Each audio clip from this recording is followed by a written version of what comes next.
자, 이번엔 여러분, 아이고, 세상에. 어? 이 청소기. 혹시 저 집에 반려동물 키우시는 분 계십니까? 저요. 강아지. 2마리. 아유, 그렇구나. 집안에 키우세요? 네. 그렇군요. 처음에는 제가 강아지를 절대 집안에 들인다는 걸 제가 몇 년 전까지만 상상을 못 했거든요. 네. 근데 어느 순간에 집에 들어와 있더라고요. 아, 그래요? 그 어느 순간 보니까 지들이 제 베개를 베고 같이 자요. 청소기는 많이 보셨을 겁니다. 네. 뭐 먼지나 이런저런 뭐 이렇게 흙이나 이런 것들을 빨아들이는. 네. 그런데 습식 청소기.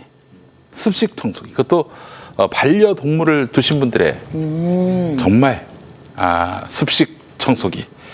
여러분 처음 보셨을걸요? 스파클린 3698V. 여러분들께 소개합니다. 자, 비셀이라는 업체에서 만든 건데, 비셀은 1876년에 설립됐습니다. 아니, 1876년에 정말 설립됐어요? 아니, 그때. 아, 그래요? 와. 이제 청소 기계를 그때 만들었을까요? 그건 아닌데. 아, 그건 아니고. 회사가. 그렇지. 전기가 그 무렵 때. 1876년이면 강화도 조약할 때 그 무렵 아니에요? 네, 그렇죠. 예, 그래요. 그래요. 그때 이제 청소 도구 전문 업체였고, 지금은 청소기 업체로 정말 세계적인 브랜드입니다. 미국 내 바닥 청소기 시장 점유율 1위. 네. 현재 고품질의 혁신적 제품들을 전 세계 24개 나라에 판매하고 있습니다. 자, 바셀의, 죄송합니다. 바셀이 아니군요. 비셀. 비질할 때 비셀. 비셀의 스파클린 프로이트 3698V는 진정한 홈케어 제품이라고 할 수 있습니다. 네. 청소하기 힘들었던 소파, 침대, 카페트, 자동차 실내 등 스파클린이 완벽하게 청소합니다. 이런 경우 상상만 해도 참 끔찍하죠. 카페트에 커피를 흘렸을 때. 그리고 반려동물이 거하게 배설했을 때. 네, 그리고 차 시트가 음식물로 얼룩 범벅됐을 때 이제 걱정할 필요가 없습니다. 비싼 비용으로 세탁소에 맡길 필요도 없고 스팀 세차를 맡길 필요가 없습니다. 스파클린 하나면 완벽하게 케어됩니다. 경기도 용인시 기흥구 구성 3로에 사는 주부 정현주 씨. 더 이상 뭔지 알 것 같아. 고양이를 안 키우겠다는 그런 아집으로부터 벗어날 때가 됐습니다. 이제 스파클린 3698이 나왔기 때문에 이 털을 다 흡수해 버리지 않겠습니까? 네. 마치 그 집안 실내 구석구석을 세탁기로 돌린 느낌. 특히 애완 또 반려견을 또 반려묘를 키우면서 집안 곳곳 배설물 스트레스로 고통받는 분들께 강력하게 추천합니다. 카페트에 오줌 싸면 정말 대책이 없어요. 이거 진짜 뭐 사람 같으면 욕을 할 텐데 욕을 해봤자 뭐 알아듣지 못하니. 자, 저는 욕해요. 막 야단치고 나면은 걔들이 뻔히 쳐다봐요. 그렇습니다. 알아듣는 것 같아요. 단몇 초면 클리어됩니다.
김용민 닷컴이 직접 촬영한 영상을 보고 계신데 업체에서 만든 영상은 과장이 있을 수 있기 때문에 김용민 닷컴의 MD가 직접 실험하고 촬영한 영상입니다.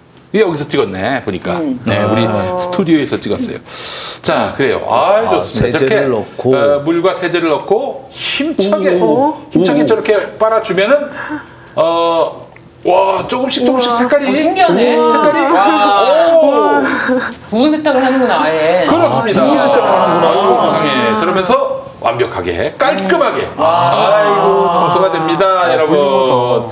그래서 저기 이제 콜라하고 주스를 뿌린 건데 저걸 그냥 배설물로 생각하시면 돼요. 기분 좋다. 깔끔하게 완전. 그냥 깔끔하게 청소가 됩니다. 네. 어, 진짜 사야겠다. 그렇습니다, 여러분. 자, 이 가격이 중요합니다. 자, 가격은 스파클린 3698V 판매가는 29만 원이고 7월 2일 현재 인터넷 최저가는 26만 9천 원. 와. 자, 그리고 6월 30일에 등록된 중고나라 판매가는 24만 원.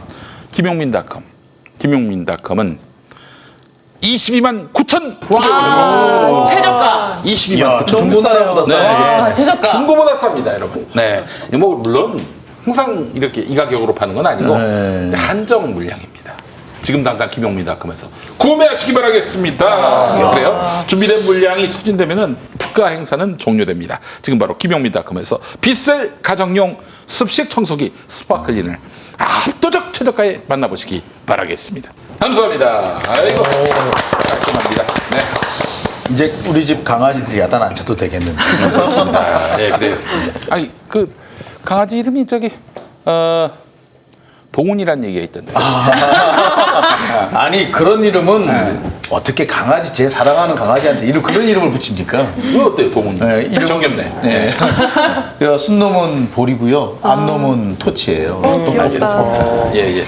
우리 저 시간이 뭐 많이 남은 건 아닌데 네. 저 얘기도 한번 해보죠. 우리 저 얘기 나온 김에 조범동. 네. 아, 1심 재판. 그러니까 조범동 씨 재판, 그러니까 저희가 여태까지 기사를 써온 게 그 익성이 전주다, 사실은 익성이 핵심이다라고 네. 얘기했는데 재판부도 그 익성이 기소되거나 아니면 익성 직원들이 등재되거나 직원에 이제 올라간 적이 없기 때문에 익성에 대한 판단을 앞둔 거지 최종 결정권자는 조범동 씨라고 얘기를 하면서도 이제 익성의 이익 그리고 익성이 관여했다 이 부분을 강조를 했어요. 그랬죠. 그 징역 4년에 이제 벌금 5천만 원이 나오긴 했는데 그 이제 조범동 씨가 횡령한 돈이 굉장히 금액이 크단 말이에요. 추징금은 빵원입니다.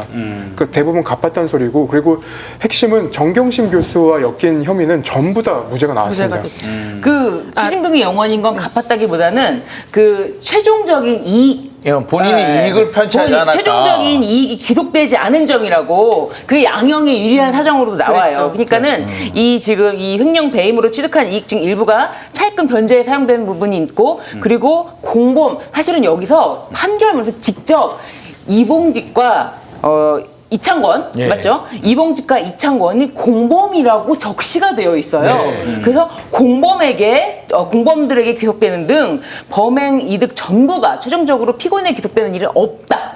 그리고 이 사건 횡령 배임 중에 이제 이봉직, 이창권 등 공범의 범행이 포함되어 있고 그 중에는 그 오히려 조범동의 가담 정도가 상대적으로 경미하다. 그래서 이 판결문은 사실은 기소가 되지 않은 이봉직, 이창권의 범죄가 더 크다라는 그 명시적으로 판단을 했어요. 네. 와, 이건 진짜 이례적인 거예요. 맞아, 이런 말도 있더라고요. 네. 피고인의 범행들은 전체적으로 익성의 신규 사업인 응급제 사업을 추진하기 위하여 WFM을 인수 운영하는 과정에서 이루어졌고 그 대부분의 이익이 익성 측에 함께 귀속되었다. 이런 말도 있더라고요. 그렇죠. 사실은 되게 사람들이 처음에 우리가 익성이 실소유주다 방송에 이렇게 이런 얘기 했을 때 어떻게 보면 아무리 그래도 저건 너무하지 않냐 막 이런 솔직히 그런 얘기 들었거든요. 그러니까 지금까지 그러니까 그 당시 보면 저희가 맞죠 오바를 하고 뭔가 음모론자인 것처럼. 맞아. 아니 근데 저는 확신이 있었던 게 재판에서 네. 너무 확실하게 나왔어요. 왜냐하면 코링크에 익성 그 임원들이 차려놓은 그 사장실이 있었고 거기에 뭐 후계자 수업을 한다고 익성 임원들의 아들들이 들어와요. 그래요? 아들이 들어오고 그 코링크가 투자한 회사에 또 아들이 또 들어가요. 거기에서 재무이사 재무 담당을 맡아요. 네. 금감원에 신고하는 것도 다 익성 애들이에요. 네. 그러니까 조범동 씨가 끼어들 틈새가 없습니다. 사실은 없어요. 오히려. 근데 그리고 이게 사건 초기에 굉장히 초기에 익성이 실소유주다 이런 얘기 하셨잖아요. 그죠? 그렇죠. 네. 그 당시에 나왔었죠. 재판 진행이 전에. 예, 그 제가 저기 뭐예요? 나름대로부터 김용민 TV 네. 개편하면서 그 공개 방송을 하나 만들려고 그랬어요. 아. 익성베이다라고. 익성베이다. 익성베이다. 꼭 참석해야 되는데. 익성은 누구 겁니까? 그러니까 사실 그 부분도 사실 저 추가 취재를 해봐야 될 부분인데 그게 사실은 그 어떤 분의 숨겨둔 돈이라는 얘기가 지금 나오기 시작을 해요 벌써. 뭐 그분입니까? 아니 그분 관계자들 그분 밑에 있던 분들이 많이 들어가 있어요. 그 WFM이라고 이제 음극재 사업을 했던 그리고 영어 교재 사업을 하면서 이제 정경심 교수한테 돈을 줬던 그 회사가 거기 이사들로 그 전직 검사들도 들어가 있다는 말들이 나오고요. 그 다음에 이제 상상인도 그런데 상상인 같은 맞아요. 경우도 보면은 제가 꼭 깜짝 놀랐던 것이 상상인에 연루되어 있는 뭐 전현직 검사들이 다 이인규 사단이에요. 아시다시피 이인규 그럼 이제 이인규가 누구지? 중수부. 중수부장, 네. 저 미국 가 계신 네네네. 그분요. 아 노무현 대통령 수사했던. 예. 어. 그분이 사실은 아주 가까운 MB 사람이잖아요. 그렇지. 네. 그런 걸 보면은 이거 뭔가 좀 냄새가 난다. 이거 뭐 아직까지 뭐가 뭔지는 모르겠으나 냄새는 많이 난다. 네. 이런 부분이 좀 있죠. 그럼 다음 검찰총장이 수사를 해야 되겠네 이거.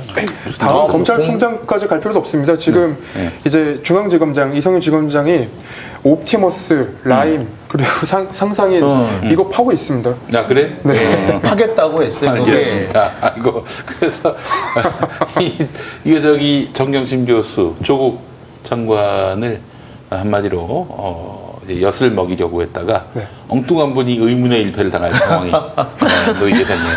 예. 그리고 또 판결문 네, 판결문. 네, 판결문에서 또 이제 인상 깊었던 거는 이게 검찰이 조범동에 대해서 마지막 구형을 할 때 이것은 정치 권력과 뭐 경제 정경 유착이다라고 검은 유착이다라고 그렇게 구형 이유를 설명을 했었는데 판결문에서 이렇게 명확하게 또 설시를 했더라고요. 이제 피고인이 정치 권력과 검은 유착을 통해 상호간 이익을 추구하고자 한 것이 이 사건 범행의 주된 동기라는 시각이 있기도 하다. 그러나 피고인의 범행을 정치 권력과의 검은 유착에 의한 권력형 범죄였다고 평가할 만한 근거가 없다. 증거가 그러니까 확인되지 않았다. 이게 판결문에 설시가 되어 있더라고요. 그날 재판 끝나고 나오면서 이제 재밌는 얘기를 들었는데 정경심 교수 돈이 착취당한 사건이라 신종 정경유착이라고 그런 얘기를 그런 재밌네. 신박합니다. 정경심 교수의 돈이 착취당 때 신종 정경유착이라고 그렇습니다. 네. 그러니까 알겠습니다. 이게 사실 요즘에 검언 유착 때문에 이슈인데 여기서 이제 판결문에서 검은 유착, 검은 유착을 썼어요.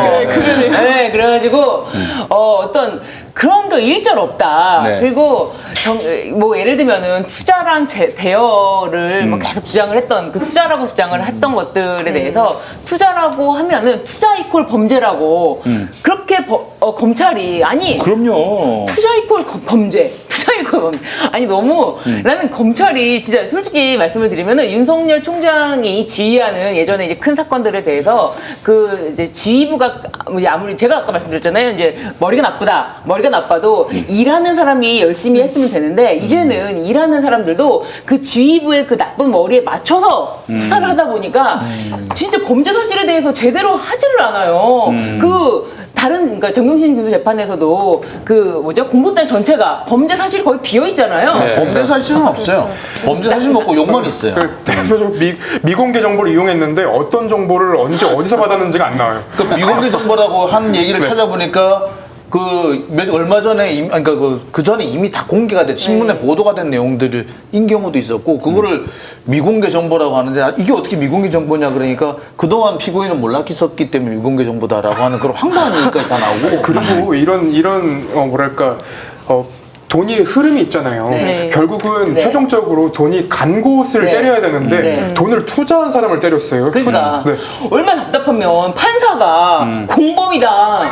그리고 공범들의 범행 가담 정도가 크다. 조범동은 경미하다. 이렇게 썼어요 판결문에. 얼마나 답답하면은. 그 재판 과정에서 그런 얘기도 나왔어요. 검찰한테 이게 정경심 교수나 조범동 씨가 여기 회사를 실운영했다고 볼 수 있는 자료를 갖고 와라. 주주 명부라든가 아니면 주주총회 한 자료라도 갖고 와라. 검찰이 못 냈어요. 네. 네, 알겠습니다. 자, 그나저나 오늘 뉴스타파가 보도한 내용이 계속 지금 커뮤니티에서 회자되고 있습니다.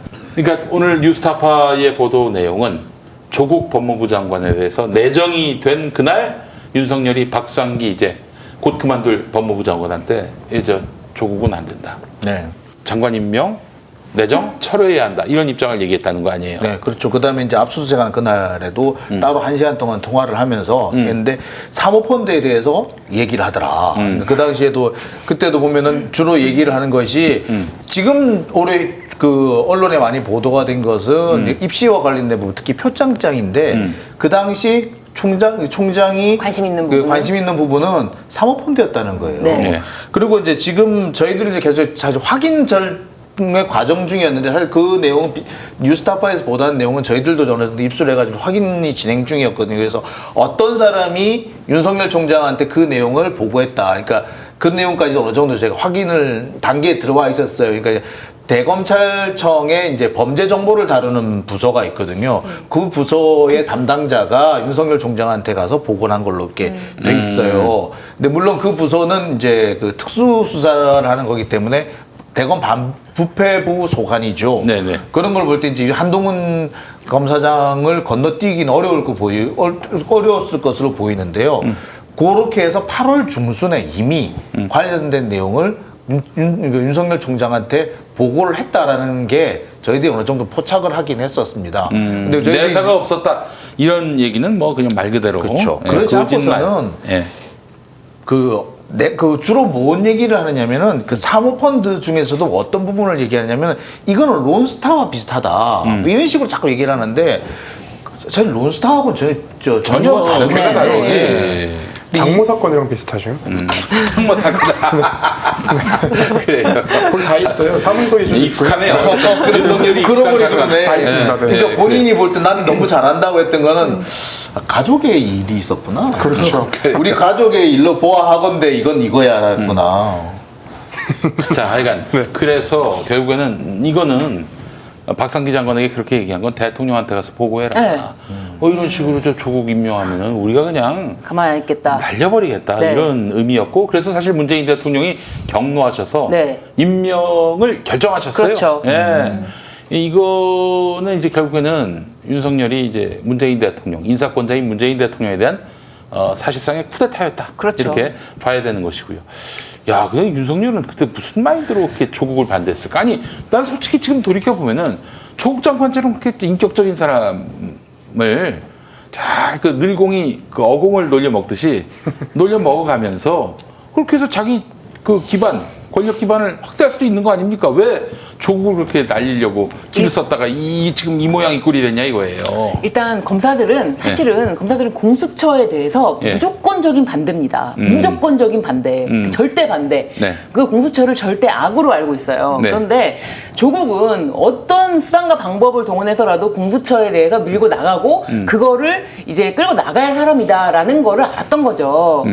아 근데 그러면은 조국을 네. 그렇게 해서 날린다고 쳐요. 네. 그러면은 공수처를 안 합니까? 안 하는 건 아닌데 예. 사실은 윤석열 같은 사람은 예. 자기가 이제 뜻한 바에 대해서 뭐 자기 예를 들면은 자기 수족이 뭐 잘려 나가든 뭘 하든 끝까지 그거만큼 자기가 다 했다, 자기 소임을 다 한다 이런 생각으로 어떻게 보면 착각이에요. 그러니까. 자기가 뭐 조직에 충성한다라는 말 그대로예요. 그냥 검찰에게 절대 악인 존재를 내 몸이 부서져라 맞겠다 이런 모습에 대해서 검사들도 나를 따를 것이다 그렇게 생각하는데 그렇지가 않다는 거죠. 이게 공수처가 문제가 아니라 저렇게까지 앞뒤 안 가리고 뭐 진짜 뭐 천둥 벌거숭이처럼 날뛰는 모습을 보면은 어떻게 보면 조직을 위해 충성한다기보다도 그냥 그 자체로 자기 어떤 철옹성에 갇혀 있는 게 만족, 아닐까. 예, 자기 만족이죠. 그리고 자기한테 친한 어떻게 보면은 자기 사람만 저렇게 너무 눈에 거슬릴 정도로 같은 검사가 보기에도 거슬릴 정도로 저거는 저 모습에 대한 어떤 자기 반성이 필요하지 않을까 검사들이. 한마디로 어제 권력 뽕이 들어갔다는 얘기죠. 그렇죠. 예. 근데 지금도 현직 검사들도 그래요. 공수처는 안 된다. 그러니까 그 당시에는 조국 장관이 이제 임명됐을 당시에는 네. 심지어 어떤 얘기까지 나왔냐면 사법고시 패스도 못한 놈이라는 아, 그렇죠. 얘기들이 나왔어요. 검사들 사이에서. 서울대 법대 교수라도. 예. 그래서 너무 어이가 없었던 게 그러면 사법고시 패스했으면 아무 말도 안 했을 거냐. 그러면 이제 등수 갖고 얘기했을 거 아니냐. 등수가 1등, 2등 나오면 서울대 못 나왔다 이걸로 깔 거 아니냐. 그러면 어디까지 너네가 돼야지 인정할 거냐. 이런 말들이 나왔어요. 사실 그 부분에서 상당히 우리는 이미 기시감이 있어요. 네. 그 과거 노무현 대통령에 대해서 몇 학번이냐고 물어보던 그 검사.